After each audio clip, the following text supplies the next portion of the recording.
ಶ್ರೀ ಕ್ಷೇತ್ರ ಗೌಡಗೆರೆ ಸ್ಥಳೀಯ ಭಕ್ತರ ಆರಾಧ್ಯ ದೈವ ಅಮ್ಮ ಶ್ರೀ ಚಾಮುಂಡೇಶ್ವರಿ ದೇವಿ ದೇವಸ್ಥಾನ ಚನ್ನಪಟ್ಟಣ ತಾಲೂಕಿನ ಮಾಲೂರು ಹೋಬಳಿಯ ಗೌಡಗೆರೆ ಎಂಬ ಗ್ರಾಮದಲ್ಲಿದೆ. ದೇಶಾದ್ಯಂತ ತಾಯಿಗೆ ಭಕ್ತರು ಪ್ರತಿದಿನ ದರ್ಶನಕ್ಕೆ ಬರ್ತಾರೆ.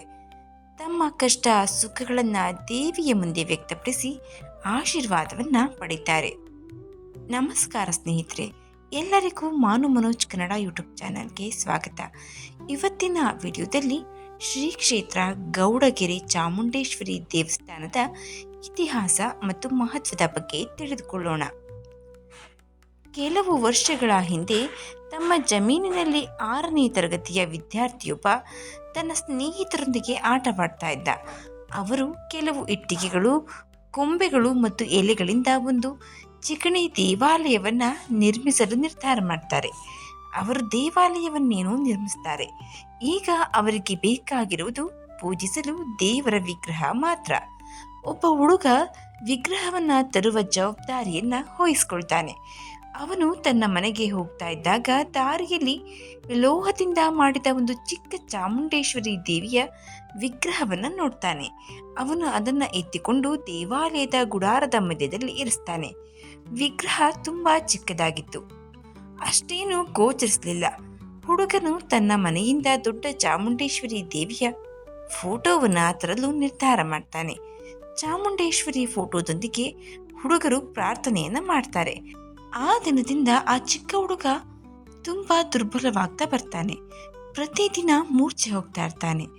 ಚಿಂತಿತರಾದ ಅವನ ಪೋಷಕರು ಹುಡುಗನನ್ನ ಅತ್ಯುತ್ತಮ ತಜ್ಞ ವೈದ್ಯರ ಬಳಿ ಕರೆದೊಯ್ತಾರೆ.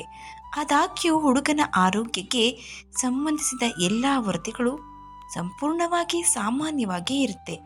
ನಂತರ ಅವರು ಇದು ಮಾಟ ಮಂತ್ರದ ಕೆಲಸವಾಗಿರಬಹುದು ಅಂತ ನಿರ್ಧಾರ ಮಾಡ್ತಾರೆ. ಆದ್ದರಿಂದ ಅನೇಕ ಮಾಟಗಾತಿ ವೈದ್ಯರನ್ನ ಸಂಪರ್ಕ ಮಾಡ್ತಾರೆ. ಆ ಹುಡುಗನ ಹೆತ್ತವರಿಗೆ ಅಥವಾ ಆ ಹುಡುಗನಿಗೆ ಯಾರೂ ಸಹ ಸಹಾಯ ಮಾಡಲು ಸಾಧ್ಯವಾಗೋದಿಲ್ಲ. ನಂತರ ಒಬ್ಬ ಜ್ಯೋತಿಷಿ ಬಂದು ಹುಡುಗನ ಜಾತಕವನ್ನ ನೋಡಿದ ನಂತರ ಹುಡುಗನ ಹೆತ್ತವರಿಗೆ ಶುಭ ಸುದ್ದಿ ಬರುತ್ತೆ. ನಿಮ್ಮ ಹುಡುಗ ಸಂಪೂರ್ಣವಾಗಿ ಆರೋಗ್ಯವಾಗಿದ್ದಾನೆ. ಅವನಿಗೆ ಯಾವುದೇ ಕಾಯಿಲೆ ಇಲ್ಲ. ಅವನಿಗೆ ದುಷ್ಟಶಕ್ತಿಗಳು ಕೂಡ ಹಿಡಿದಿಲ್ಲ. ಅವನು ತಾಯಿ ಚಾಮುಂಡೇಶ್ವರಿ ದೇವಿಯ ಕೃಪೆಯಿಂದ ದಿವ್ಯ ಜ್ಞಾನವನ್ನ ಪಡೆದುಕೊಂಡಿದ್ದಾನೆ ಎಂದು ಹೇಳ್ತಾರೆ. ಅವರು ಪೋಷಕರಿಗೆ ಮೂರ್ಛೆ ಎಂದು ತಪ್ಪಾಗಿ ಭಾವಿಸಬೇಡಿ ಇದನ್ನ ಎಂದು ಹೇಳ್ತಾರೆ. ಅವರು ಭವಿಷ್ಯ ನುಡಿಯಲು ಪ್ರಾರಂಭಿಸುವ ಸಮಯದಲ್ಲಿ ಎಲ್ಲ ಭಕ್ತರನ್ನ ಅವರ ಹೆಸರಿನಿಂದನೇ ಸಂಬೋಧಿಸ್ತಾರೆ. ಇದು ಹೇಗೆ ಸಾಧ್ಯ? ಅವರು ಅವರ ಸಮಸ್ಯೆಗಳನ್ನು ಪ್ರತ್ಯೇಕವಾಗಿ ಹೇಳ್ತಾರೆ. ಅವುಗಳಿಗೆ ಪರಿಹಾರವನ್ನು ಕೂಡ ನೀಡ್ತಾರೆ. ಇಡೀ ಗ್ರಾಮವೇ ಈ ದೇವಾಲಯವನ್ನ ಅತ್ಯಂತ ಶಕ್ತಿಶಾಲಿ ಎಂದು ಪರಿಗಣಿಸಿದೆ. ಅಷ್ಟೇ ಅಲ್ಲದೆ ದೇವಾಲಯದ ಬಗ್ಗೆ ಕುತೂಹಲಕಾರಿ ಸಂಗತಿ ಎಂದರೆ ದೇವಾಲಯದ ಎತ್ತು ಅಥವಾ ಬಸವ. ಮಲ್ಲೇಶನು ಭ್ರಮೆಯಲ್ಲಿದ್ದಾಗ ದೇವಾಲಯಕ್ಕಾಗಿ ಎತ್ತು ಬೇಡಿಕೊಂಡನೆಂದು ನಂಬಲಾಗಿದೆ. ಎತ್ತು ಕೂಡ ಮಲ್ಲೇಶನಂತೆಯೇ ಶಕ್ತಿಯನ್ನ ಹೊಂದಿದೆ ಮತ್ತು ಅವು ದೇವಾಲಯದಲ್ಲಿ ಒಟ್ಟಾಗಿ ಕೆಲಸ ಮಾಡುತ್ತವೆ. ಮಲ್ಲೇಶ ಭ್ರಮೆಯಲ್ಲಿದ್ದಾಗ ಅಂದರೆ ಮೂರ್ಛೆಯಲ್ಲಿದ್ದಾಗ ಬೇಡಿಕೊಂಡಿದ್ದು ಬಸವ ಬೇಕು ಈ ದೇವಾಲಯಕ್ಕೆ ಎಂದು. ಆಗ ಬಸವನನ್ನ ತರಲಾಯಿತು ಎಂದು ಹೇಳಲಾಗುತ್ತೆ.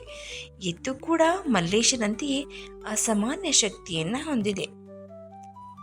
ಸ್ಥಳೀಯ ರೈತನೊಬ್ಬ ತನ್ನ ವ್ಯವಹಾರದಲ್ಲಿ ಭಾರಿ ನಷ್ಟವನ್ನು ಅನುಭವಿಸಿರ್ತಾನೆ. ಒಂದು ಬಾರಿ ಏನಾಗುತ್ತದೆ ಎಂದೇ ಅವನಿಗೆ ತಿಳಿಯೋದಿಲ್ಲ. ಮಲ್ಲೇಶ್ ಮನೋವ್ಯಥೆಯಲ್ಲಿದ್ದಾಗ ರೈತನಿಗೆ ಇದು ಮಾಟ ಮಂತ್ರದ ಕೆಲಸ ಎಂದು ಭವಿಷ್ಯವನ್ನು ಹೇಳ್ತಾನೆ. ಅವನು ಅದಕ್ಕೆ ಪರಿಹಾರವನ್ನು ಕೂಡ ನೀಡ್ತಾನೆ. ಮಾಟ ಮಂತ್ರಕ್ಕೆ ಬಳಸಲಾದ ಎಲ್ಲ ವಸ್ತುಗಳನ್ನು ಜಮೀನಿನಲ್ಲಿ ಮರೆ ಮಾಡಲಾಗಿರುತ್ತೆ. ರೈತನಿಗೆ ಅವುಗಳನ್ನು ಹೇಗೆ ಕಂಡುಹಿಡಿಯೋದು ಒಂದೇ ತಿಳಿದಿರಲ್ಲ, ಏಕೆಂದರೆ ಅವನ ಬಳಿ ಸಾಕಷ್ಟು ದೊಡ್ಡ ಜಮೀನಿರುತ್ತೆ. ರೈತನ ಒತ್ತಡವನ್ನ ಕಡಿಮೆ ಮಾಡಲು ಮಲ್ಲೇಶ್ ದೇವಸ್ಥಾನದ ಎತ್ತು ರೈತನ ಹೊಲಕ್ಕೆ ಕಳಿಸ್ತಾನೆ. ದೇವಸ್ಥಾನದ ಎತ್ತು ಅವನ ಹೊಲದ ಸುತ್ತಲೂ ಬಂದು ಒಂದು ಹಂತದಲ್ಲಿ ತಟ್ಟನೆ ನಿಲ್ಲುತ್ತೆ. ಅದು ತನ್ನ ಕೊಂಬಿನಿಂದ ನೆಲವನ್ನ ಚುಚ್ಚುತ್ತೆ. ರೈತನು ಹುಚ್ಚನಂತೆ ನೆಲವನ್ನ ಅಗೆಯಲು ಪ್ರಾರಂಭಿಸ್ತಾನೆ. ಅವನಿಗೆ ಆಘಾತವಾಗಿ ಅವನು ಒಂದು ಸಣ್ಣ ಲೋಹದ ಮಡಿಕೆ ಮತ್ತು ಅವನ ಹೊಲದಲ್ಲಿ ಮಾಟ ಮಂತ್ರದ ವಸ್ತುಗಳನ್ನು ಕಂಡುಕೊಳ್ತಾನೆ. ಕನ್ನಡ ಸುದ್ದಿ ಚಾನೆಲ್ ಈ ಇಡೀ ಘಟನೆಯನ್ನು ನೇರ ಪ್ರಸಾರ ಮಾಡಿರುತ್ತೆ. ಈ ದೇವಾಲಯವು ಮಾಟ ಮಂತ್ರದಿಂದ ಪ್ರಭಾವಿತರಾದ ಜನರಿಗೆ ಒಂದು ಪವಿತ್ರ ಸ್ಥಳ. ಮದ್ಯವ್ಯಸನಿಗಳಿಗೆ ಈ ಸ್ಥಳವು ಬಹಳ ಮುಖ್ಯವಾದ ತಾಣ. ಮದ್ಯಪಾನವನ್ನು ತ್ಯಜಿಸಲು ಇಷ್ಟಪಡುವವರು ತಾಯಿಯ ಸನ್ನಿಧಿಗೆ ಬರ್ತಾರೆ. ಈ ದೇವಸ್ಥಾನಕ್ಕೆ ಮಾತ್ರ ಭೇಟಿ ನೀಡೋದ್ರಿಂದ ಯಾವುದೇ ರೀತಿಯ ನಕಾರಾತ್ಮಕ ಶಕ್ತಿಗಳು ನಮ್ಮನ್ನು ಬಾಧಿಸ್ತಿದ್ರು ಅದರಿಂದ ಪರಿಹಾರ ಸಿಗುತ್ತೆ.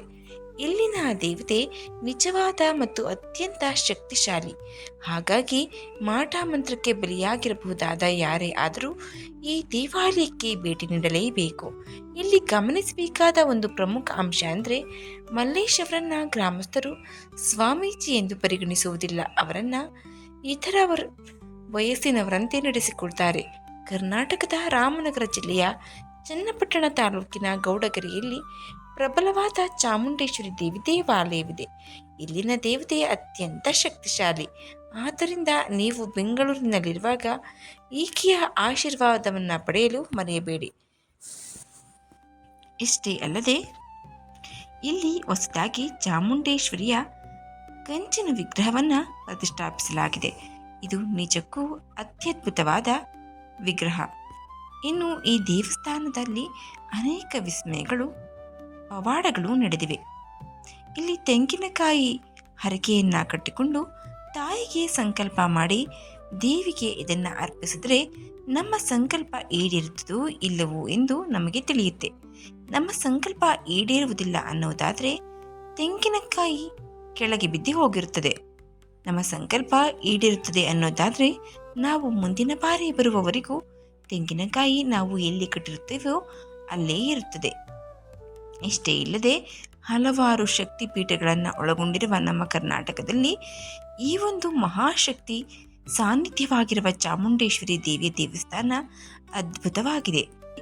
ಇಲ್ಲಿನ ಬಸವಪ್ಪನ ಸಾಧನೆಗಳು, ಪವಾಡಗಳು ಮೈಸೂರು, ತುಮಕೂರು, ಮಂಡ್ಯ, ಬೆಳಗಾವಿ, ರಾಯಚೂರು, ಗುಲ್ಬರ್ಗ, ಚಿಕ್ಕಮಗಳೂರು, ಶಿವಮೊಗ್ಗ, ತಮಿಳುನಾಡು, ಆಂಧ್ರ ಪ್ರದೇಶ, ಹಲವಾರು ಜಿಲ್ಲೆಗಳಲ್ಲಿ, ಹೊರ ರಾಜ್ಯಗಳಲ್ಲಿ ಮನೆ ಮಾತಾಗಿದೆ.